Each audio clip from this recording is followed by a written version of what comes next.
Freddie, you have had some blinding ideas, but this ain't one of them. I am absolutely freezing here.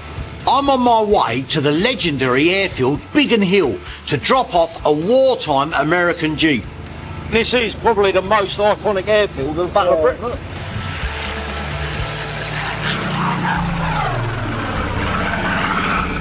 The Battle of Britain is up there with Waterloo and Trafalgar as one of the battles that determined the course of British history. Immediately following Britain's hasty retreat from Dunkirk, one of our biggest ever defeats, Hitler wanted to press home his advantage and invade Britain. But before the German troops could land, they had to control the skies. So Hitler sent in the Luftwaffe with 900 fighters and 1,800 bombers. The British RAF was vastly outnumbered with fewer than 700 fighters, including the famous Spitfires that were based here at Biggin Hill. Yeah, look at them in there. Yeah, a bit different to what we do, innit? These workshops are devoted to restoring super rare Spitfires. They're run by former commercial pilot Peter Monk. The public can even pay to fly in one of his Spitfires, and he also has a wonderful World War II museum. Peter, how the devil are you, all right? Good trip down here. Yeah. Listen, there she is. Have a look at it. Runs well, starts on the button, mate, believe me. Fire it up, Peter, see how it goes. Oh dear. It was a long drive. It's probably run out of fuel. There you go. Fine. Engine sweet's fine, mate. Peter wants this Jeep for driving his paying customers around the base and has agreed to pay a tidy $9 grand for one that has all the original trimmings, if he likes it. Perfect, Bruce. Thank you, mate. Exactly what we need, Bruce. It's fine. Perfect. Music to my ears. Peter's got a top-notch Jeep to buzz around Biggin Hill, and I've got a nice chunk of change in my pocket. Can we have a look round in here? I can't believe what I'm seeing in here. If you've got a few minutes? Yeah, we've got a few. I've got a few hours with things like Let's that. go and have a look. Look at this. I mean, hell. So that Hurricane, can I just have a look? I mean, I've never been this close to a Hurricane, to be quite honest with you. In the Battle of Britain, more German planes were shot down by Hurricanes than by Spitfires. But it was the nimble Spitfire that pilots all wanted to fly. Entire assembly line, right from a bare fuselage up to the almost finished product. Just over 20,000 Spitfires were ever built, but sadly just 55 are still airworthy today. And a lot of those seem to be sitting in Peter's shed. How many Spitfires have you actually got here? We've got 13 Spitfires. 13? States at the moment, yeah. That's amazing. The Battle of Britain started in June 1940, and in the first 6 weeks, the RAF lost about 320 planes. But in those same 6 weeks, our factories churned out double that number of new Spitfires. To the astonishment of the Germans, despite their best efforts, we had more planes at the end of the Battle of Britain than we had at the start. Producing lots of planes in a hurry is hard enough. Producing experienced pilots is impossible. Many pilots were killed, and to replace them, lads were being sent up with just 10 hours of solo flight training. This one here on the right, flown by a 19-year-old that became an ace on it. A 19-year-old? Yeah. Then, out the corner of my eye, I spot the evil arch-enemy of the Spitfire, the Messerschmitt 109. It was a deadly foe during the Battle of Britain, and now a creature which is all but extinct. It's one of only 2 left in the world. Unbelievable. I mean, it's mint. What sort of money is one of these now? Well, if you've got $15 million in your pocket... 15 million? The 109 was actually a bit faster than the Spitfire at low altitudes. But what counts in a dogfight is agility. And there the Spitfire won hands down. I didn't realise that you had German stuff here, to be quite honest with you. There's a big interest in German aircraft. And not just planes, we're interested in German wartime vehicles as well. And one in particular that we're looking for, which you might be able to help with, is a German Kubelwagen. You're after a Kubelwagen? Yep. Listen, Peter, I can definitely help you with the Kubelwagen. The Kubelwagen did for the Germans exactly what the Jeep did for the Allies. But whereas the Americans churned out over 500,000 Jeeps, the Germans struggled to produce just 50,000 Kubels. And because there's less of them, they're more expensive. Yeah, they're becoming rare, but I can definitely help you with one of them. Peter wants the Kubel for his museum, and I think it would look lovely parked alongside the 109. Is there anything else you're after as well, though? Well, as you can see by our restorations, we need lots of aircraft parts. In particular, Battle of Britain. So any parts, curios that you could help with. I will find you the best Kubelwagen this side of Berlin and many other parts if I can get my hands on them for you. I can talk the talk, but there ain't many Kubels about, and the people that own them rarely want to sell them. Well, Peter, thanks a lot. Had a super day. I'm glad you're happy with the Jeep. Thanks a lot. Cheers, Peter. Ta-da, mate. Right. Where's the car? You just sold it.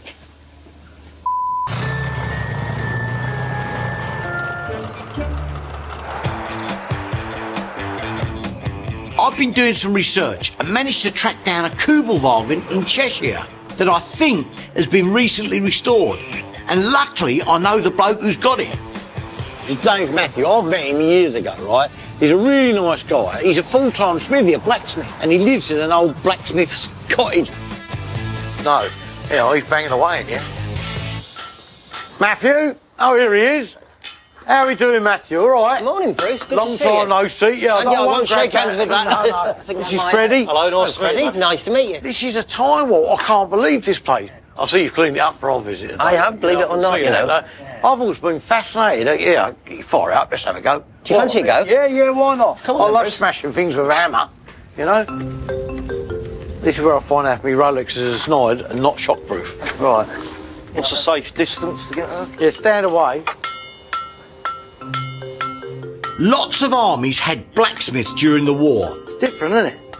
The Germans especially relied on millions of horses to pull their big guns and to carry troops. Not enough Kubelwagens rolling off the production line. Looks like you found your calling, Bruce. I've never seen you concentrate like that on anything, Bruce. That's it. Down. Look at that.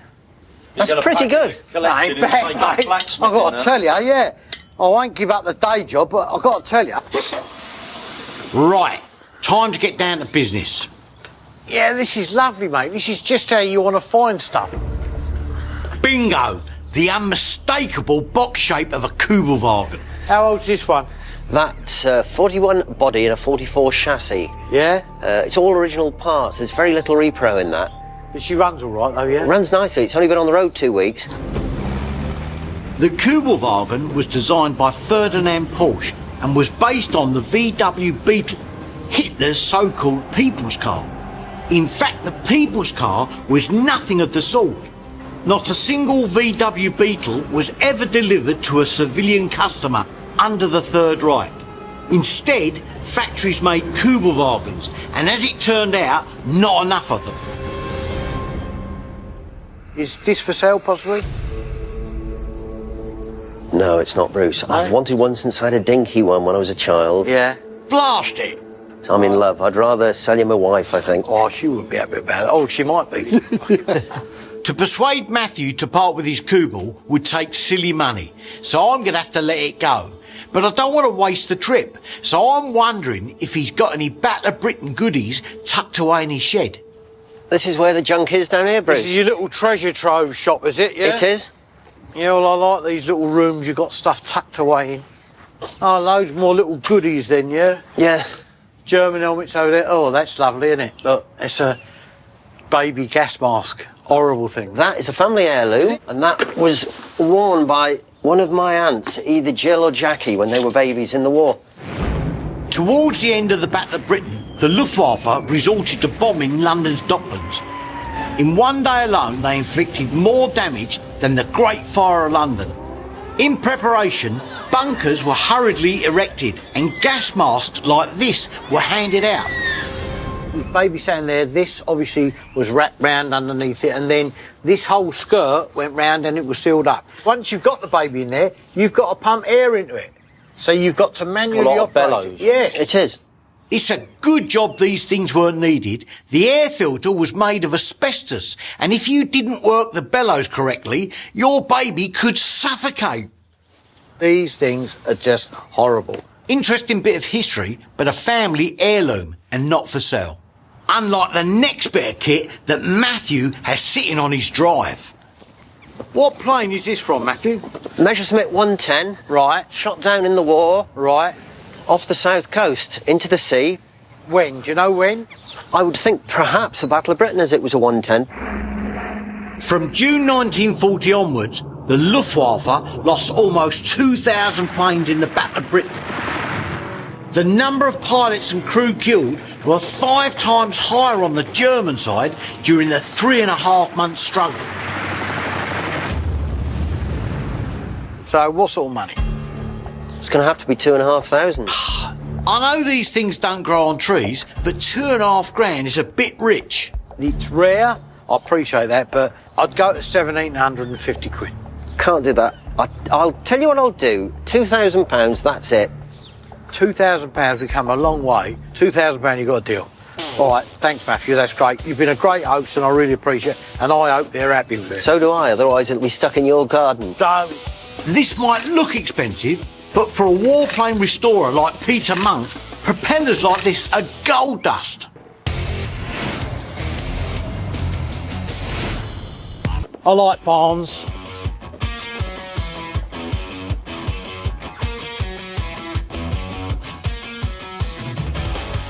Here, Freddie, have a look at this. So it used to be Royal Engineers Commando Bomb Disposal. Right. And this was given to me when I left the unit. I've heard it come out of a Spitfire. Right, Spitfire. Now, this could be right in our bag because, as I've told you, the Kubelwagen is going to somebody that owns Spitfires. Okay. And he's always after this sort of stuff. But before I do anything, could I ask my glamorous assistant to try it on? Let's see if it works and all fits together. I'm starting to realise why you bring me, bro. It's because, you know, you've got that sort of head. You know, how's that? It's not too tight. Yeah, that's what the scene. Yep, there the goggles. Something fuck's going on. You're ready to go now. And it's got the little switch here for the comms here. Off and on, where you see in the Dan Busters film or Battle of Britain. This bit of kit was ingenious. Most Spitfires didn't have pressurised cabins, so this headgear fed oxygen to the pilots. The helmets were light, tough, warm, semi-fireproof, and they had inbuilt radio and headphones. If it's for sale for the right money, I'd take that just, you know, as a sweetener for Peter, because he'd love anything like that.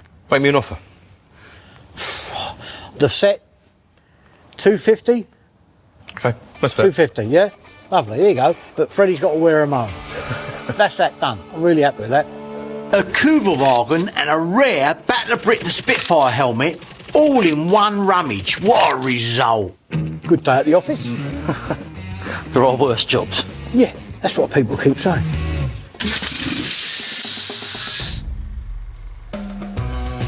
Back at Biggin Hill, the big day is finally here. And Peter's invited my daughter Lois up as well. Look at this lot. Oh my goodness. Like her old man, she's dotty about Spitfires. There are Spitfires, Messerschmitts, Hurricanes, everything. engines. I know. Spare engines. Whoa. Oh, this is Peter. Hello, Peter. Hello, Bruce. Hello, mate. Mate, she's amazed. I'm amazed every time I come here. This is my daughter, Hi, Lois. Peter. Really nice to meet you. Hi. Peter, I have managed to locate a few Battle of Britain related items which the twins are sprucing up, and I don't want them to come down until they've got them ready. But I'm intrigued to know what you asked me to come down for today. OK, well, listen, you're as mad on Spitfires as I am, so I think it's about time you went up in one. Lois, as soon as you found the Kubelwagen, you're going to go up in one too. What, actually go to riding one? Absolutely. We've got two two-seaters here. Oh, yeah. Look at about that. You all right with that? Wow. Yeah. You don't get air sick, do you? We'll see. Well, we'll see. As a seasoned ex-paratrooper, I got nerves of steel and a stomach of lead. I can take anything. But Lois's idea of a difficult flight is a bit of turbulence on the way to Ibiza. That's really, really nice here. Let's go and get kitted up. Okay, there you go. Because I'm not exactly dressed for it, am I? Apparently, there's no in-flight catering, but it's not a problem because I've just had a full English breakfast. You are getting to go in a Spitfire, all right? And these kind gentlemen have agreed to take you up. Excellent. Wow. I'm Bruce, pleased to Bruce, meet you. Dan Griffith, Hi, Bruce. nice to see you. This is my daughter Lois. Hi, Lois. Tom Hi. Sigourney. Lois, Dan Hi, Griffith, nice nice to to meet see you. you. Hi. Dream come true for my Lois, Yeah. and thank you very, very much. Hands on the front canopy, and then just lower yourself down canopy, onto the is seat. It wasn't just British pilots in the Battle of Britain. There were heroic Poles, Czechs, Kiwis, Aussies, Canadians, Yanks, Irish, French, South African, and one Jamaican. Hitler knew how to make enemies. All right. That's you in Oh, it's quite tight. and starting up. Around half the airmen who went up in these planes to fight in the Battle of Britain didn't make it home. We should never take for granted our freedom and independence. Absolutely incredible. I never thought I'd be doing this. Here we go, Lolo. As if this wasn't moving enough, we're flying over the legendary White Cliffs of Dover. Lois, good, fantastic. Makes your blood run with passion when you see this. How iconic is that? What these guys must have been doing is incredible. Why is the Spitfire so revered by pilots? It's because at the merest twitch of the wrist, she would spin and turn and soar and dive. And it's that poetry in motion that I want Lois to experience. Oh my God! Whoa, Dad! That's incredible. My admiration for the pilots is growing by the minute. Oh, I can't believe it! You're right. Yeah, I'm feeling a bit brief. A bit woozy. Sorry. Wow, Dad, this is amazing! So here we go. 3, 2, 1, now. Whoa, this is amazing! Oh my God, he's been sick. Oh my God, Dad's been sick.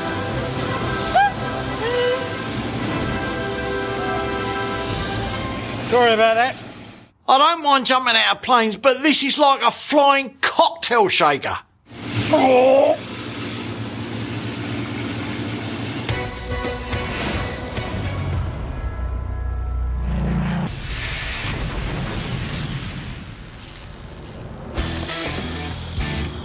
If you're looking for World War II historical relics, there's one place in Europe you're always guaranteed to find some. Lovely day in Germany. Me and the Mad Turk have come to Frankfurt and headed north to catch up with a collector called Eugen Krims. So you remember Eugen, yeah? Yeah, nice bloke, mate. Now, he's moved out of Dusseldorf. He's got new premises down here. I said it's an old factory, apparently. This was an important industrial region for the Nazis, and it took a heavy pounding from Allied bomber crews during the war. So if you're after a knackered World War II vehicle, it's not a bad place to start looking. Eugen, we found you. How you doing? Hey, Bruce. All right? How are you? This is very nice, mate. Very nice. Remember Hoos? Oh, okay. Yes. Who's the money man? Nice to meet you. Can I have a look round? Can we have a Yes, look? Yeah. yes. Oh, it's big, isn't it? Really big. It's like a tank workshop. Eugen salvages World War II military vehicles of all kinds, and he has some which you'll struggle to find elsewhere. Come on in, look at out of the window. Out the window? Look at this. If that heap of rust in his garden is what I think it is, my journey hasn't been in vain. Can we go and have a look at that, yeah? Yeah, we can go. Oh, dear, I wish I hadn't looked out the window now. Never mind Eugen's nicely done-up trucks. This is where I'm going to make my money. Oh, I didn't know you had this thing. Has it got a serial number on it? The Germans were meticulous record keepers and used serial numbers like this to record a tank's life. They can tell you where and when it was built and what number it was off the production line. 323. That's interesting. Yes, it's a Burgerhead, son. I knew it! This thing is a super rare Berghetzer. These things were battlefield recovery vehicles. If your tank got stuck in a forest ravine or ditch, this is what would get you out. It had a bulldozer spade-style thing to wedge itself in place and a powerful winch and other handy attachments. Only around 170 of these were made. There are none left in the world. This isn't rare, it's unique. Now I can see the possibility that we could do this. We have the ability to make this complete again. Once we've done it up, this beautiful, ugly heap of rust could be worth 400 grand. That's like 2 Lamborghinis. Eugen, is there an opportunity to possibly buy this? Yeah. This Yes, piece possible. of scrap? No, not scrap. Not That's scrap. the original one. It's gold.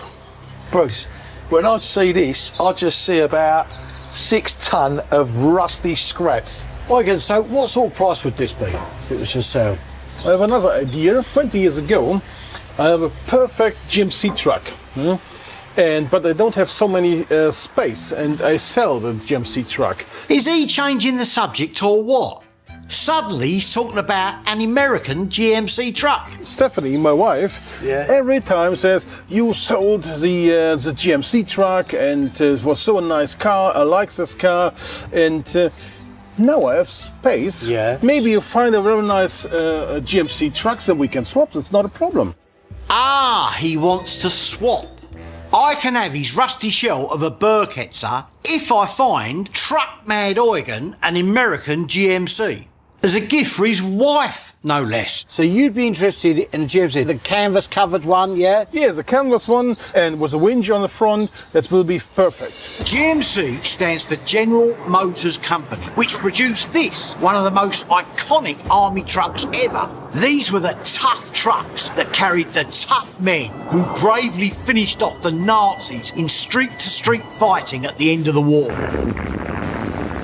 So if I could possibly find you something like that, we could maybe have a deal on Yeah, something we can like swap. this. That's perfect. See? But we still got to find about 10, 12 grand to buy this truck Doesn't again. matter. You've got to look outside the box. Forget about this is an historical vehicle. And to get an exchange with Eugen for a GMC truck is a dream come true to me. This is typical Bruce. By doing a swap, he don't see it as spending money. Take the numbers and we'll go and have a chat about it then. I'll take a Eugen. picture of these. Maybe we can have a beer now. Yeah. American World War II General Motor trucks are a lot less common than you might imagine. You've got a GMC truck. I was gone, yeah? Yeah, hello mate. I'm just ringing up about your GMC truck. And when you do find one, it's normally owned by someone who don't want to sell it. Right. But you might know somebody that's got one. By the time I find a World War II GMC for sale, I know all about these trucks. And I must say, they're really interesting. Any luck? Nothing worth a second look for me, but check out the Med Turk's face. I found you one, boss. I'm telling you, it was hard work, Bruce, but I found it for you, mate. I sent you an email. Have a look on the web. It looks really nice. You have done really well, mate. I've been reading about all this stuff coming up with it, watching some videos and other bits and pieces, and this Red Bull run thing. The Red Bull Express. The Red Bull Express reminds us that winning a war is not just about fighting. After D-Day, the Allies pushed through France into Germany, but the invading forces needed a constant supply of fuel, ammo and food. The answer was the Red Bull Express. Several thousand American GMC trucks drove non-stop day and night, carrying about 13,000 tonnes a day of supplies to the front line. To try and stop the trucks, the retreating Germans used everything from mines to rifle grenades. So you had to have a lot of guts to drive a GMC. These guys were real heroes, believe me. Some of that filming, right, the Germans, they are throwing everything at these trucks, you know, and they've got these, like, rifle grenade things. We'll worry about rifle grenades later. We need to go down and see this now, right, and see what we can do as regard the deal. Well done, mate. I'm chuffed. Nice one, I'm Liz. telling you. If Hoos has found me the real deal, I may be one step closer to my precious knackered Berketzer. Okay, we ready?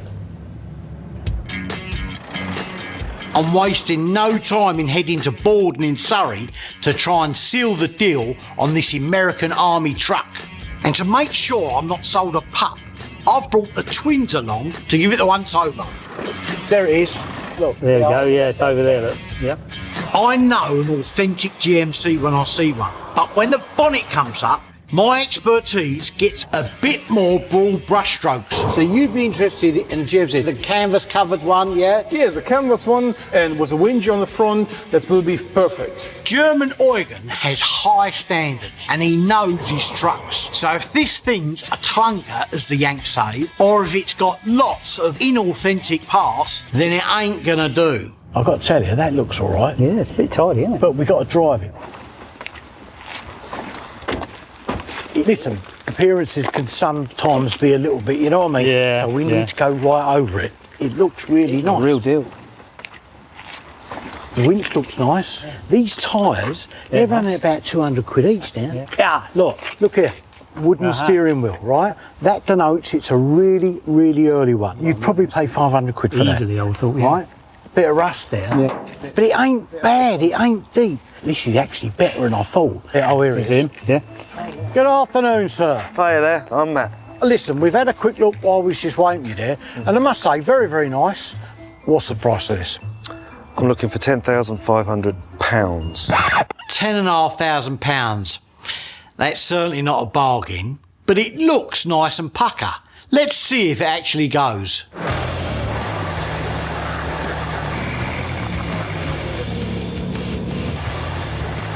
All the gears seem to be working okay anyway. Yeah. Engine sounds strong, doesn't it? Shame you ain't got doors on it. Yeah, could do with some doors. A bit drafty. Can I test the winch on here? By all means, yep.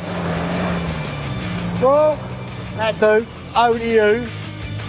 118, 118. Pull it out. We'll just knock the brake off. Yeah. Right, simple then. Yeah. Like the Bergpanzer, the GMCs came with a winch. Not enough to lift a tank out of a hole, but easily strong enough to drag a tree out of the road. Which, as we all know from Where Eagles Dare, is just the sort of thing they had to do.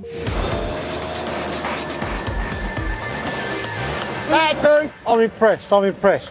Now I'm torn. The truck is authentic and it's in good nick. And I need it. But even in this condition, it's not worth 10.5. Yeah, come on. Yeah, I'm thinking more like 7 and a quarter, something like that. I can't, that's a blinding deal, mate. We've done so much work on it. Well, I know you have, but you know, I've done loads to my house and it ain't worth the money I put into it. 9,250. No. Honestly, Matt, you know, I've driven a long way. I can do a deal with you now, pound notes, right? But I've got to have it for the right money. I'll go to 8 grand. I'll go to 8 grand.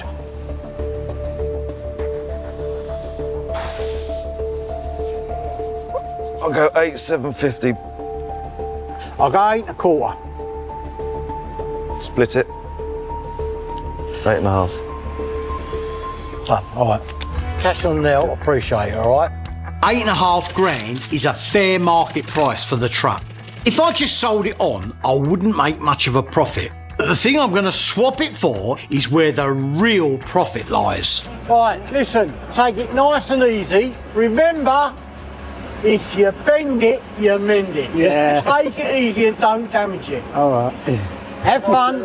So long, farewell. Shall we do say goodbye? Have fun. Let's go. Hurry up. It might not have Rolls-Royce suspension, or radio, or heating, or any doors, but these trucks were solidly built and reliable. They just go on and on. They never break down. Hear that noise? Yeah, I think you better pull in. This is not good at all. That temperature's really going high. So we've got to have a look, I think. We're absolutely perishing in the open cabin, but the engine seems to be overheating. Oh no. Blast. The radiator radiates heat away from the engine with the help of a fan. The fan is turned by a fan belt, and that seems to be the problem. Hello, Bruce. Fan belt's gone. The belt is old and loose, and the fan isn't turning properly. No, there isn't one in the workshop. You'll have to improvise, yeah. See what you can find. OK.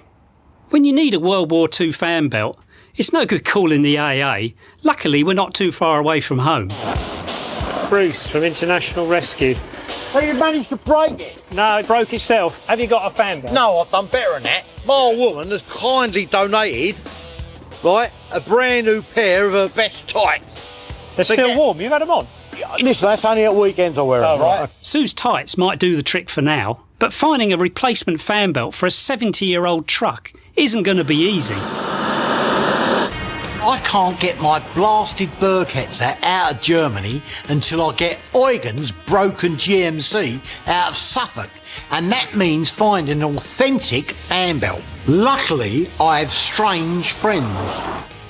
After a few calls, I get hold of my mate Gavin in Essex, who knows more about US World War II military vehicles than Sergeant Bilko.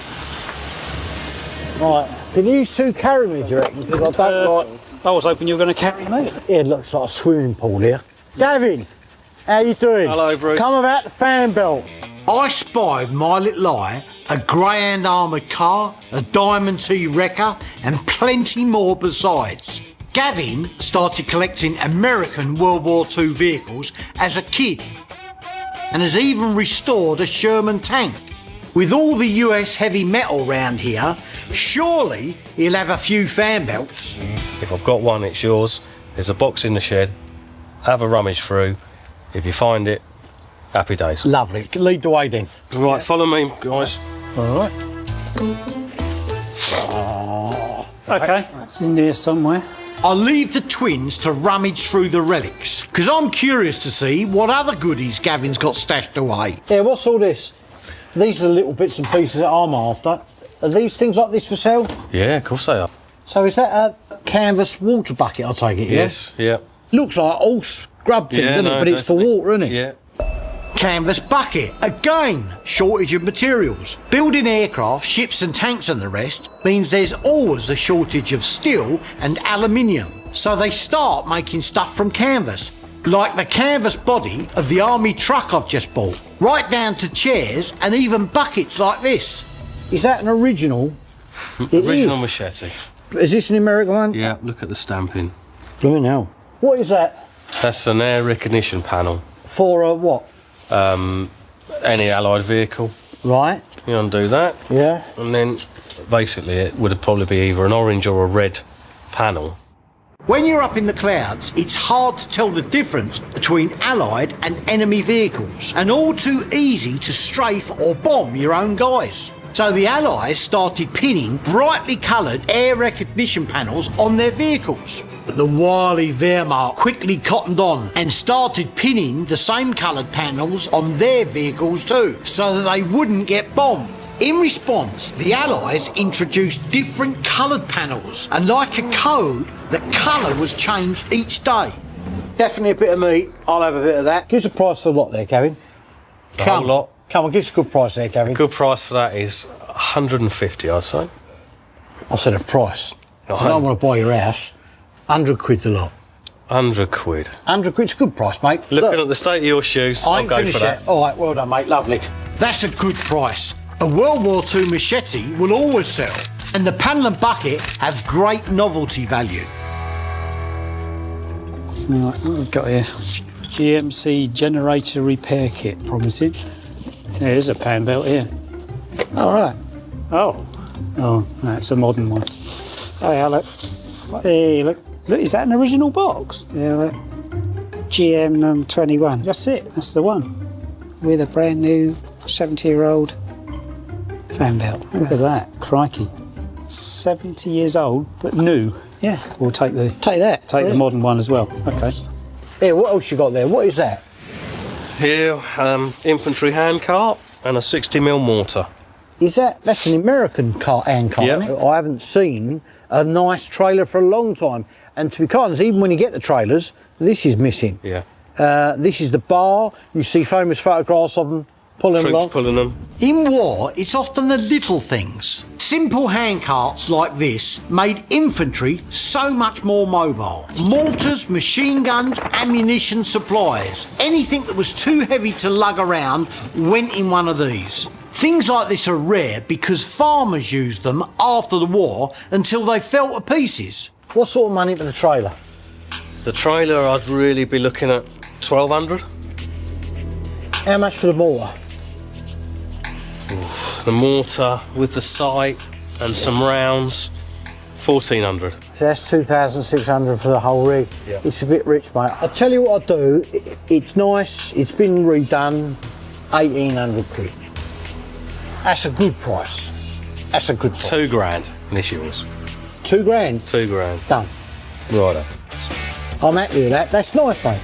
Considering I came here just to buy a fan belt, I've done pretty well, as long as the twins have found what we need. What we got? We got done quite well, actually. Good. We got an original one here, look, original part number on the box and everything Lovely. else. This is a modern equivalent. To take both? Oh, time out. How much? Oh, 15 quid for the two. Done. I ain't even going to argue. Lovely. Thanks for that, Gary. You're appreciated, worries. mate. Lovely. 15 nicker to get my Burkhetzer back on track. I'd say that's a bargain.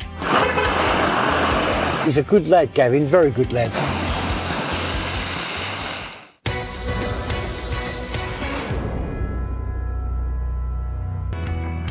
It's going to take the twins a couple of days to get down to Eugen's place in Germany, which gives me time to make a detour to a mate of mine in Holland.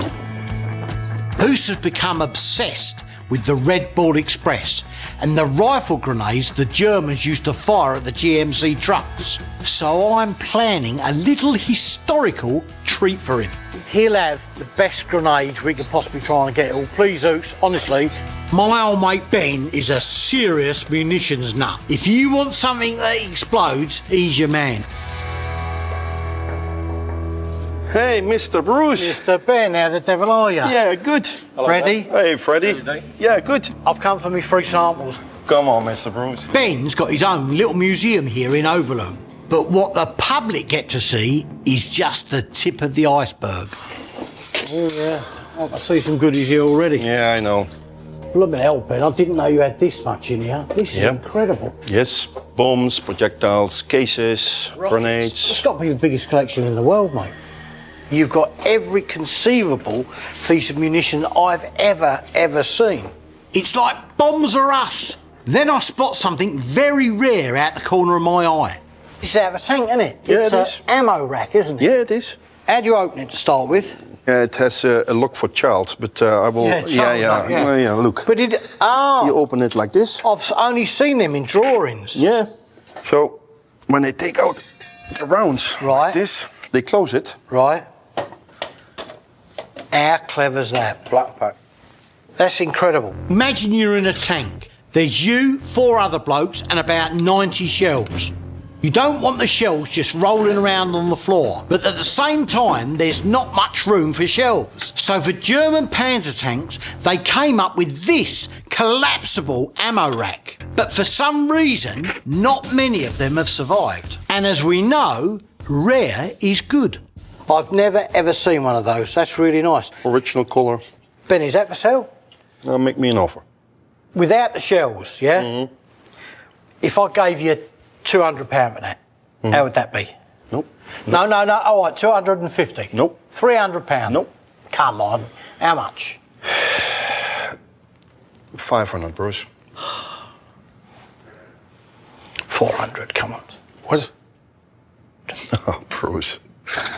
Give me 450 in pounds.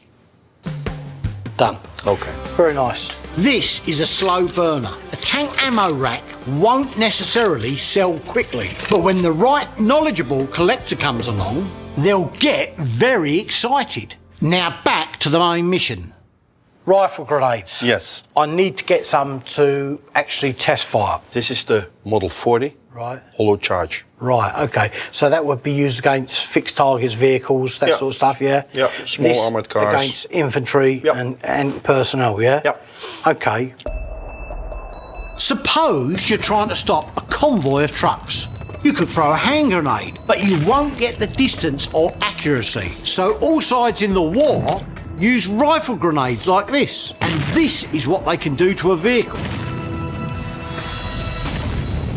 Now you see why those deuce-and-a-half drivers had to have guts. Ben's grenades are deactivated, of course. That's why I've brought Freddie with me. He's going to organise an armourer to get them legally ready to rock back in the UK. How much are these each, Ben? Roughly. Because you're such a good friend. I know. 30 for that one, 40 for that. Okay, so what's that? We need 6 of these? 420 euros. Ben, bulk pie. Can we knock a bit off? 350 for the lot? That's a good price, isn't it? Come. I'll send you a video of us firing them. How's that? Okay, we Well have done. a deal. Thank you, Ben. You're a gentleman. Lovely. I've got Hoosh's presents ordered and for a good price. I've got a deadline in Germany to meet the twins and Eugen. But the dealer in me can't leave without making a play for something bigger in Ben's collection. It's huge. How much that weigh? It's 1,000 kilo. The British called it a G-mine. The Germans called it a moniker. You drop it into the sea from a plane. Of course, there's a problem when you drop a huge mine 6,000 feet into the sea.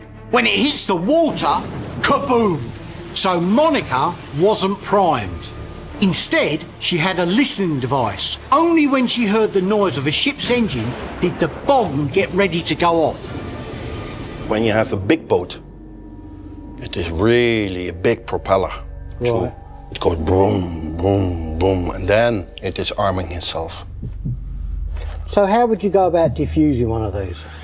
Yeah, that was a huge problem in the Second World War because many people were killed with this. With these? Yeah. Because it was so protected.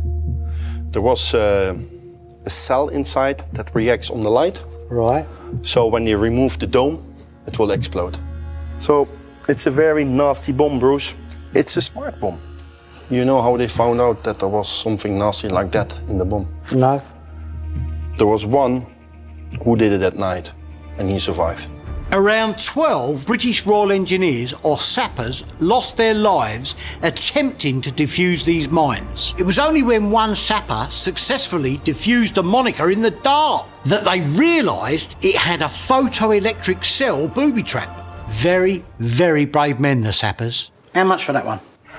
No, I don't sell it. Come, everything's got a price. No. Come on. Perhaps if you You're make me thinking a about it, really good offer, perhaps. Oh, you know, what's a really good offer? You know, I don't want to embarrass you, but it's got to be worth a couple of £1,000. Yeah, you just did embarrass me. Oh. Yeah, What sort of money would that be? at least 10,000. 10,000? Yeah. Lira? No, euros. 10,000 euros. Bruce, find me another one. An amazing and rather gruesome bit of military engineering. And, as it happens, a bit out of my price range. I don't like the colour anyway. It doesn't come in my... Unless it comes in my colour, I'm not interested. Okay. That was great fun. But I've got to get my skates on. Freddie's off home with the grenades, and I'm off to Eugen's place in Germany. I just hope the twins are on schedule too. Hoos has joined me in Germany to seal the deal. German Eugen can be picky when it comes to trucks, but I'm told the person we have to impress is actually his wife Stephanie, for whom the truck is a present. How romantic. Is that them? Yeah, look. Oh yeah, it's coming. Build it up, boys. Stephanie's your dream come true. Your husband has supplied you with the beautiful soft top that he's always promised you. Eugen, you wanted something that was completely done. It's proved, like new canvas, new tyres, it's got all the equipment on it. Stephanie hasn't said anything yet, but she does have a sneaky smile on her face. So you're going to drive it then, Stephanie? I've got the wrong shoes on. Oh, who shall lend you a pair? So do you like it, yeah? Yes, I like it. It's amazing. It's amazing, she says. And look at that grin. Eugen's got to take it now, which means the blessed Berghetzer is all mine. It's perfect. Yeah? Bruce, absolutely perfect. So that's a deal, yeah? That's a deal. It's perfect. Now, admittedly, it will take years and about 150 grand to get this Berghetzer up to snuff. But even with shipping costs, I'm still looking at a 200k plus profit. Where there's muck, there's brass. Eugen, one little problem. We've got a plane to catch. Any chance of a lift to the airport? Yeah, no problem. We drive for the GMC.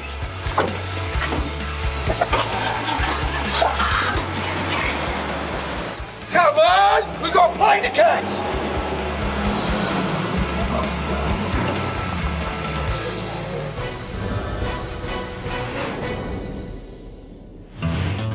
Now, how to thank Hoos for finding me that lovely American truck. I've planned this treat carefully. It will be educational and at the same time, strangely pleasurable.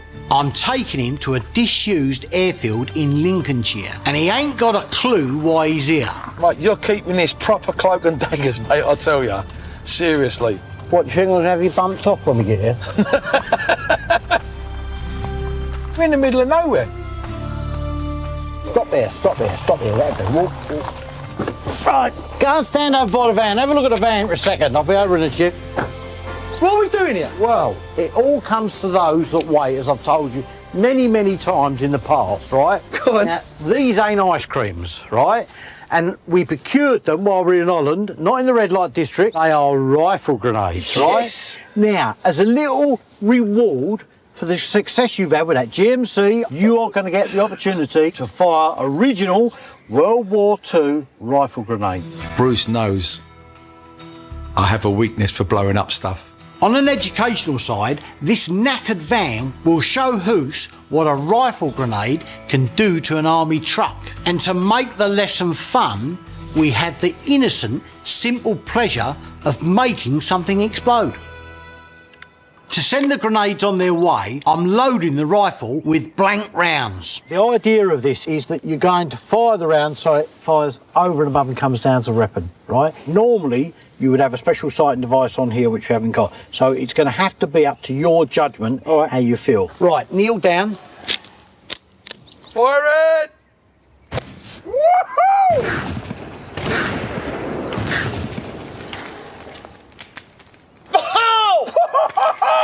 You're miles out! No. What do you think, you're mole hunting? Oh, that's just the first one ever. I've got 2 more to do. Okay. Load me up! You've only got... Let's go! 2 more of these, okay? You're a couple of foot short, so Right. just try and adjust it accordingly. This is the one. Okay, load it.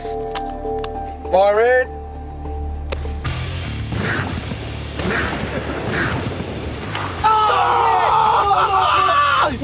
Did you see that? Rock!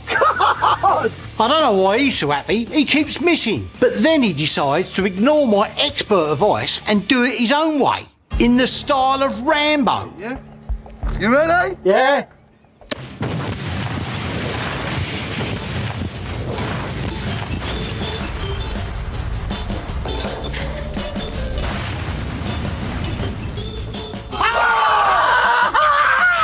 Oh my God! Did you see that? Bruce, look at that, mate! You plonker. You're only supposed to blow the bloody doors off. I've got to take it back now. Mate, when you've got a weapon like that, that is how you do it, mate. Bruce, thank you so much, mate. I've had the best day, mate, I'll tell you. Well, there's a really big surprise here. That was your new company car.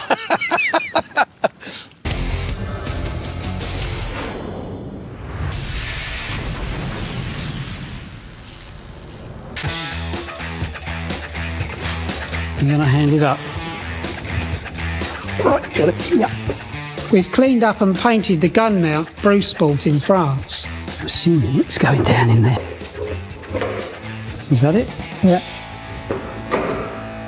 Listen, how are we getting on? I'm having a panic up. All done, ready to go? Stencils, no stencils on it. Where's the stencils? Oh, there. Come on. Yeah, that's the next job. It's D-Day, and a potential buyer is coming to see the Sherman. The boys have got the tyres on, the gun mount's done, but they haven't put on the patent emblems. Well, listen, I climbing can do down. the stencils. No, it's okay. No, they go round the front anyway. I'm panicking because this is a real big deal for me. The buyer, Peter Monk, wants a working Sherman that he can put on display at the museum. Need a ladder. So before he forks out, I have to show off the Sherman to its best effect, running and firing. I'll get out your ear. Yeah. Okay. It's all in hand. Don't worry. There's 200 grand riding on this. I've got a picture here of how it looks. This is one of Patton's tanks. This triangle thing was apparently a Patton thing. The triangle is the insignia of the 4th Armoured Division, part of Patton's mighty 3rd Army. The division was at Bastogne and went on to lead the 3rd Army into Germany. You can't get much more Patton than that. That's good. Before he has a heart attack, we better get this thing out there then.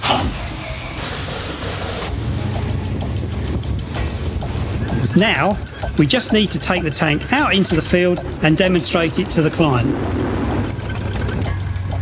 Let's just hope the wheels don't come off. All right, boys. Hi, hello. Being of a mercenary disposition, Hoos is eager that we close this deal. And so he's turned up to make sure we don't cock it up. Look, hold up, here he comes. Ladies and gentlemen, boys and girls, I've got some bad news and some bad news. Peter Monk from the Heritage Museum can't come after all. So I've said I'll send him a video of it working so he'll part with the Reddies. Peter was planning to fly up here in his Spitfire, but with Gale's forecast, he's decided not to risk it. The other bad news is, if you don't buy the tank, you're all fired. So as Patton said, take calculated risks. It's quite different from being rash. Let's go, Rip. I was planning to take Peter hurtling across the fields inside the Sherman to show what this beauty is capable of. But that's not going to work now. So to make sure the video gets Peter well and truly hooked, we're really going to have to up the stakes. Luckily, I've got an explosive finale planned. Good, nice, yeah. Go on, Freddie. Give me some wellies, son. We've got to sell this thing. Listen, General Patton would have been proud of this shot. It's running nice. I mean, it certainly sounds healthy. Thank God those new rubber tyres are holding up. Otherwise, Patton would have us court-martialed. Still might if big gun doesn't work. Good work, Freddie. Lovely. Right, listen, that was great. Got a good bit of film of it, but now I've got to prove that the gun's working and it fires. So, I've set up for you 3 wonderful targets. Now, what I've got to do is get Freddie to fire 3 rounds at those targets and hit them. Hold up a minute. What, Freddie? 3 targets? Us as well? Listen, I'm the General, Freddie's the gun expert, right? What I says goes. Right, Freddie, 3 shots, bruv. Don't miss, yeah? Ah, it's going to be a piece of cake. Here, defenders. Good luck, son. I'm picking Soldier Freddie because he's used to firing heavy weapons and what's more, in the heat of genuine battle.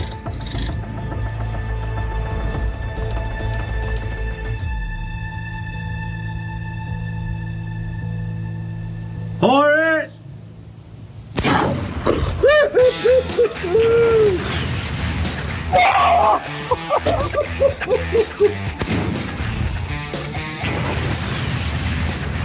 That works, doesn't it? Oh, hang on, why is it still there? I never said I was a marksman. I blame the 80-year-old gun sight. Something must be out of line. Come on, he missed me. Let me have a go. I'll show you how to do it. Don't worry, we've got a surprise for you. I'm General Patton. You are going to play his arch rival, Hasso von Teufel. That's out of order. I've got this specifically. What is it? Cardboard cutter? No way. You got to play the bad guy. I've got to play the baddie there. You all right? You reckon you can hit that, Freddie? Well, it's some incentive, so probably. I think that's out of order, mate, but as long as we can get some money on this. Needless to say, it impresses the viewing public a lot more if a tank can actually hit a target.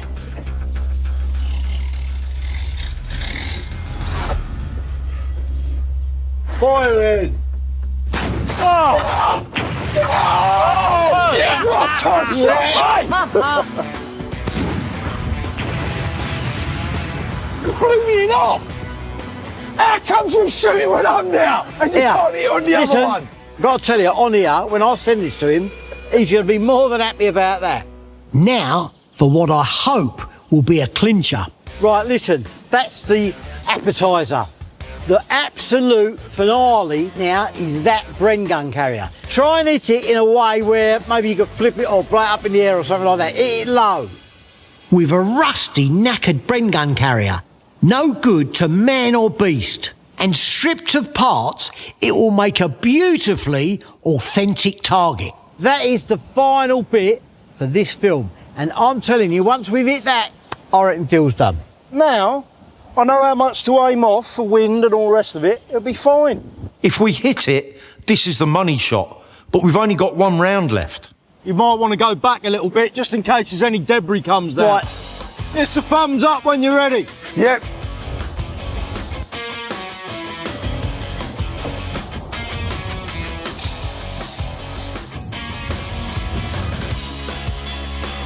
Put it! Right. Whoa! There's nothing left for his friend go and carry a look. Look at that! Let's go and have a look, let's go and have a look. Have a look at this.